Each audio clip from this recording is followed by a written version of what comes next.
मैं कॉलेज का चुनाव लड़ना चाहती थी, पर वो शायद भगवान ही राजनीति में लाना चाहते थे। अगले साल 2002 में मुझे डूसू का पहला चुनाव लड़ने का मौका मिला। वो चुनाव में हारी। वो कहते हैं हारिए ना हिम्मत, बिसारिए ना राम, और हिम्मत मर्दा मद दे खुदा। तो मैंने छोड़ा नहीं। अगला चुनाव मैं 2003 में लड़ी। मैं 16,664 वोट से जीती। तेरा इश्क मैं कैसे छोड़ दूं, मेरी उम्र भर की तलाश है। प्यार है वो कोई शर्तिया तो नहीं किया जाता ना। कांग्रेस का समय अच्छा चलेगा तो मेरा प्यार है कांग्रेस से, नहीं अच्छा चलेगा तो मैं छोड़ दूंगी। पॉलिटिक्स को प्रोफेशन नहीं कह सकते। ये कोई नौकरी नहीं है कि आज आप एक चैनल में एंकरिंग कर रहे हैं, कल आपको कहीं और अच्छा ज़्यादा पैकेज मिले तो आप बदल लें। तो आप एक वक्त में कह रहे हैं गांधी का नाम ले रहे हैं, दूसरे वक्त में आप गोडसे जिंदाबाद करने पहुंच गए, तो ये कैसे संभव है? 52 साल तिरंगा नहीं फहराया संघियों ने, और दूसरी तरफ आप जाते ही कह रहे हैं कि मोदी है तो मुमकिन है, अब की बार 400 पार तो संविधान बदलेगा।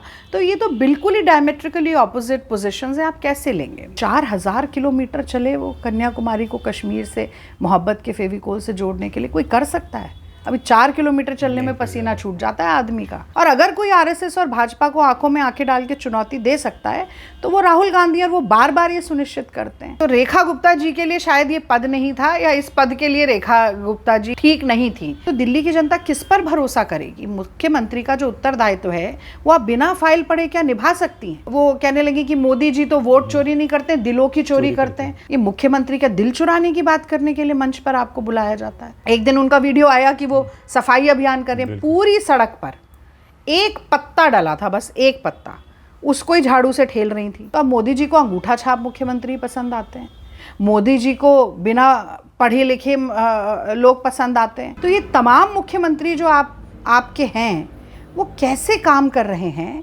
इसकी जिम्मेदारी प्रधानमंत्री की भी है, और ख़ास तौर से ऐसे प्रधानमंत्री की जो तानाशाह हैं, जिन्होंने देश में तो कर ही रहे हैं, अपनी पार्टी में भी लोकतंत्र का गला घोंट दिया है। पर जिस देश के प्रधानमंत्री ये कहते हो कि मैं कपड़ा देखकर मुसलमान को पहचान लेता हूँ, उसमें मुसलमान महिलाओं के कपड़े को लेकर ही कंट्रोवर्सी क्रिएट करनी है, तो इसका मतलब है कि आप बिहार हार रहे हैं और आप चाहते हैं कि वहाँ हिंदू मुसलमान हो जाए, ध्रुवीकरण हो जाए, सांप्रदायिक कार्ड चले। हिंदू मुसलमान, हिंदुस्तान पाकिस्तान, कब्रिस्तान शमशान, ये सब करने से तो बिहार का भला होगा नहीं, और ये बिहार के लोग समझ गए हैं। पत्रकार की कलम अगर झुकती है तो सिर्फ लिखने के लिए, पर अब तो रीढ़ की हड्डी झुकी हुई है, कलम तो छोड़ दीजिए, नतमस्तक है गोदी मीडिया जिसे हम कहते हैं। अभी तो सिर्फ परिंदे शुमार करना है, ये फिर बताएंगे कि किसका शिकार करना है। और बहुत गुरूर है दरिया तुझे रवानी पर, हमें भी जिद है कि दरिया को पार करना है, दरिया को पार करना है। ये कांग्रेस की चेतावनी है भाजपा को।